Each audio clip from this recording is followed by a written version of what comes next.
Everybody, Jason Burmis here.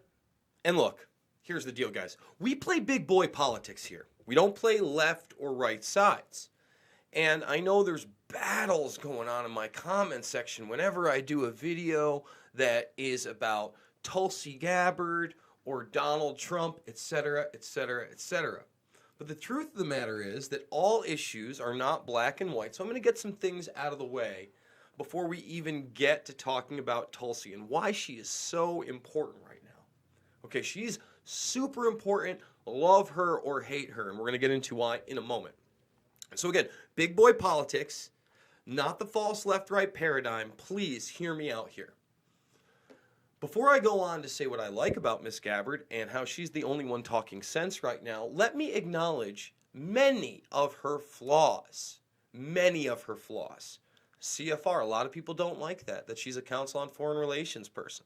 She's talked about that. In fact, the Jackmans threw it in their Politics and Pints talking about Richard Haas. I understand that. I want to get that out of the way. 2, she talks about Al-Qaeda being responsible for 9/11 instead of it being the very multifaceted issue it is. And even now when I see the memes that Saudi did 9/11, no, it wasn't that way at all. They were part of that international intelligence operation. Again, guys, big boy politics, okay? I don't like her stance on guns. I don't like how she placates to the idea of a carbon tax, etc., etc., etc. There are problems with Tulsi Gabbard.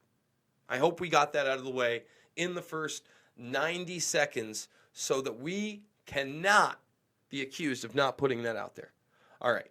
So now before we get into what's so positive about Tulsi, excuse me, I want to show you how the media is covering this. I just type in Saudi oil field, see what that first page of Google's like, all right?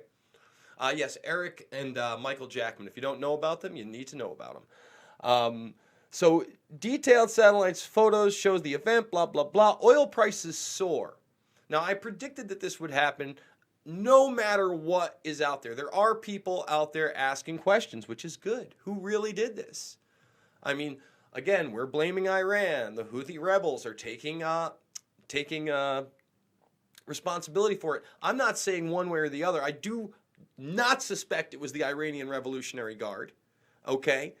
Is this some type of a military provocateur event, a false flag situation? That's absolutely in the realm when this occurs right after Bolton is dismissed, right?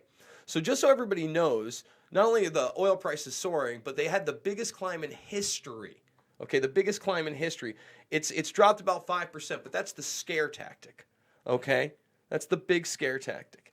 And again, to show you how the media in Saudi Arabia is handling this, Patrick Henningsen, he posted this, 21st Century Wire. If you're not following him, you need to, and you need to check out his site. But watch this. I mean, this is, it's like a comedy show. This is Saudi Arabia telling you it was absolutely Iran. هذا العمل الإرهابي هو عمل جبان بحجم كبير كما ذكرت يستهدف الاقتصاد العالمي وليس المملكة العربية السعودية. نحن لدينا القدرة على حماية المناطق الحيوية والاقتصادية ولكن نتعامل مع هجوم إرهابي ونمط إرهابي من الجماعات الإرهابية. Well, I could talk over it. But again, their investigation is telling them all the way it's Iran. We should just believe this. We should just believe this, right? No problems here. And we have the Democratic side as well saying, hey, well, they're going after the oil sites? Well, this may well be a thing that calls for military action against Iran, if that's what the intelligence supports. Because the intelligence hasn't been faulty of late, or ever, or come up with the wrong assessments in the past. Guys, I want to say it again. I'm not about left or right. I got nothing but love in my heart. Who's going to be fighting these wars? It's your friends, your family. Do you understand this? This is big boy pants. This is big boy pants. And I'm sorry, I cannot commend Trump for, calling up the prince and saying, I'm sorry about your oil fields. Nobody died. It's oil. It's disrupting the global economy, Jason. I want to let everybody know that Tulsi is still running. And this is why we're about to get into her importance. Not one of those 10 people that were up on that stage has spoken out against the military-industrial complex yet, in my opinion. I'm sick of hearing about, oh, we're going to withdraw from Afghanistan, et cetera, et cetera, et cetera. They all chastise Trump for even having those talks with the Taliban. Maybe. None of them have taken a hard stance against the Iranian escalation at all. At all. And this is a real issue. This transcends everything, guys. And remember, I was commending Trump last video at the news that he was thinking about lifting sanctions against Iran. That's a good thing. But that's not the thing that Pompeo wants, no matter how he plays it. It's a CIA head, a master of deception. And Bolton gets the boot. So now we're going to play what Tulsi Gabbard said off the bat, and then we're going to play some more Gabbard, because Gabbard is on fire. And again, before we get into that, I want to show you how badly she was screwed. Look at this. Number one, there's no way she should not have been in the debates, okay? When you look at who she was beating, I mean, she was beating Booker, Klobuchar, O'Rourke, even Yang, all right? In my opinion, her and Marianne Williamson should have stayed, and they should have left. No one wants Cory Booker, okay?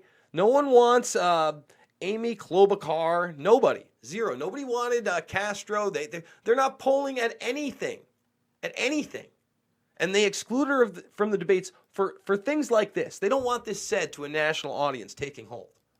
Here's the headline. CNN popped up. Trump says U.S., quote, locked and loaded, depending on verification of attack on a Saudi oil field. Locked and loaded.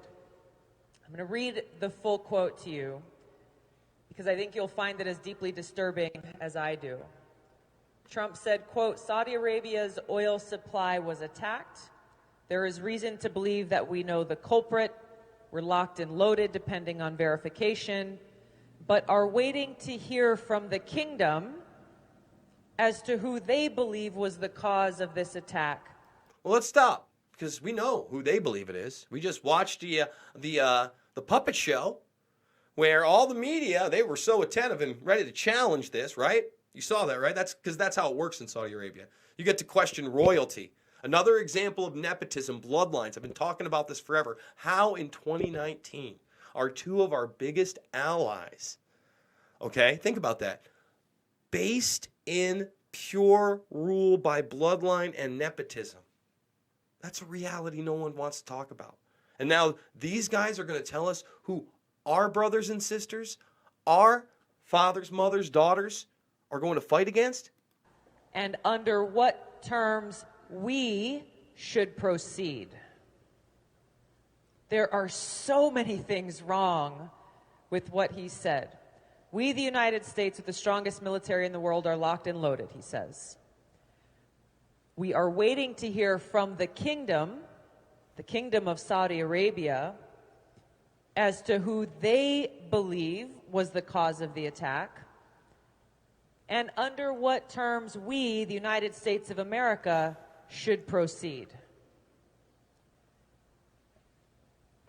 As a soldier, I can tell you this pisses me off. Now, let me stop it. You know, we got some people watching here. If you're watching live, tell me, are you a soldier? Are you against what she just said there? Or is anybody out there later on watching this in the comment section disagreeing what she has to say there? Now, remember, the limited hangout is, well, Saudis funded 9/11. That's only partially true. They funded part of the 9/11 attacks, okay? Part of the network of hijackers. There's a lot more going on. We've covered the Pakistan ISI wire transfer and money movement ad nauseum. And we talk about how it was actually brought up by the lawyers, and you can find that in the Dark Overlord documents. I believe layers 2 and 3 have little bits and pieces about that as well.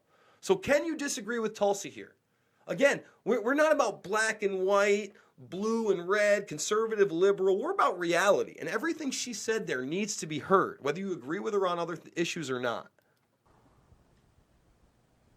But Trump has been very transparent and laid very clear what we have known for a long time now. Trump is bending the knee to the interests and the wishes of Saudi Arabia and their kingdom, and using my brothers and sisters in uniform to carry out their wishes. I can't disagree with a word she said there. Not a word. All right? And yeah, she she tweeted this out. Saudi Arabia's bitch is not America first. This woman has a bigger cojones than 99.9% of the establishment media and puppet politicians, period. Period. Love her or hate her. And I don't like her stance on torture, by the way. I don't like her gun grab and stuff. I could list off a ton. We spent the first 90 seconds talking about it. Who in that top 10 at those debates on television for 2.5 to 3 hours now in front of the voting public is saying anything like her? Who? Please, shoot it in the comments. Let me know. Maybe I'm missing something because I'm the one watching these fucking things. Excuse my French. So now that we know, let's see what she has to say here. Again, you tell me where she's not spot on. Yesterday, President Trump offered to place our military, my brothers and sisters in uniform, under the command of Prince Mohammed bin Salman, the dictator of the Islamist Kingdom of Saudi Arabia. Trump said we are locked and loaded, but are waiting to hear from the kingdom as to who they believe was the cause of this attack and under what terms we would proceed. Now, Mr. President, as you know, I have never engaged in hateful rhetoric against you or your family, and I never will. And let me stop that. She hasn't. Let me stop you there. Okay? The hateful rhetoric out there is every other candidate up there. Kamala Harris, Beto O'Rourke. He's a racist. He's a Nazi sympathizer. He's a white supremacist. I mean, they go as hard as they possibly can against this guy on no basis. And you'll never hear me do that. When I criticize Trump, I criticize him on legitimate terms. I don't play that bullshit game.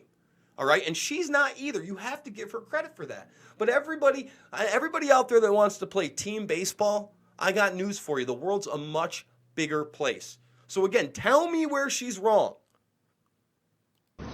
But you're offering our military assets to the dictator of Saudi Arabia to use as he sees fit is a betrayal of my brothers and sisters in uniform who are ready to give our lives for our country, not for the Islamist dictator of Saudi Arabia. And for you to think that you can pimp out our proud servicemen and women to the Prince of Saudi Arabia is disgraceful. And it once again shows that you are unfit to serve as our commander-in-chief. Now, you know what? I'm going to stop it there. That's one of the reasons. That's a legitimate reason why he should not be in office. I hate to tell you guys. That's a strike against Trump for sure. 100%. Remember, guys like me who did vote for Trump, I mean, leaps and bounds above the demon Clinton. Third-party choices like Gary Johnson, not good. I get it. So I don't want to be accused of a Trump trainer or against him. No, I have real issues that I'm listening to. And that guy was talking about how we shouldn't be beholden to Saudi Arabia. Should we pull those clips up? He's changed his tune. We should have never gotten involved in Syria. We need to get out of Afghanistan and Iraq. All right? I mean, do you guys not agree with that? Don't you want that too? Or are we just too goddamn apathetic and we just like our magic boxes so much that this is all that matters and social media and the bullshit that comes with it and my trendy new meal and my new latte spot and just shit that don't matter. This will matter. This will change the economy. This will change. This is a real war if we go into it. Okay, Russia's not just going to sit on the sidelines on this one. I promise you. Of Congress and as a soldier, I and all of my brothers and sisters in uniform have taken an oath to protect and defend the American people and the Constitution of the United States of America. There is nothing in our Constitution that gives you the power to go to war without the express consent of Congress. What to speak of giving you the power to offer our military to a foreign power like the Kingdom of Saudi Arabia to use as they wish. President Trump, your words and actions are a betrayal of my brothers and sisters in uniform, the American people, and our Constitution. My fellow service members and I, we are not your prostitutes. You are not our pimp. And there you go. I mean, I got nothing but love for all that statement, period. Period. And, you know, we could talk about various degrees of espionage, because there is a very real, again, let me say it to you, U.S., UK, Saudi-Israeli alliance, especially when you get into that Eurasian region. Now, that doesn't mean every single one of those units won't stab each other in the back and run games. That's what the Jamal Khashoggi thing was about. That's infighting and intelligence. That's the reality. You know, Khashoggi being too much of a U.S. asset, that's going to get you cut up, apparently. Period. And these are the realities we have to look to. So, again, Tulsi Gabbard, far from perfect, but my God, show me the other politicians running for president that are going hard in the paint like that. Seriously, guys, let's get with it. I'm a documentary filmmaker. You can see all my films for free. Loose Change, Final Cut, Fabled Enemies, Invisible Empire, A New World Order Defined, and Shade the Motion Picture. They are over at this channel right here in the playlist section. We're doing 3 to 7 videos a day on things that matter, like this. Things like Assange, Epstein, Nexium, the true power structure, the technopoly, how these espionage networks work and how they've been caught in the past, and of course, the predator class. So make sure you're subscribed. You've joined the Burmese Brigade, and if you can, I've got to GoFundMe. There's no Patreon. There's nothing else out there. This is how you do it. $5, $10, $15 means the world to me. I love all of you. And I hope that we can keep having conversations that you may not agree with and you're not going to hate on me, because I want to hear the counterpoints. If you haven't noticed, I have everybody on my show from all viewpoints, okay? And that's the deal. So I'll see you guys soon, and I hope to see you on the flip later.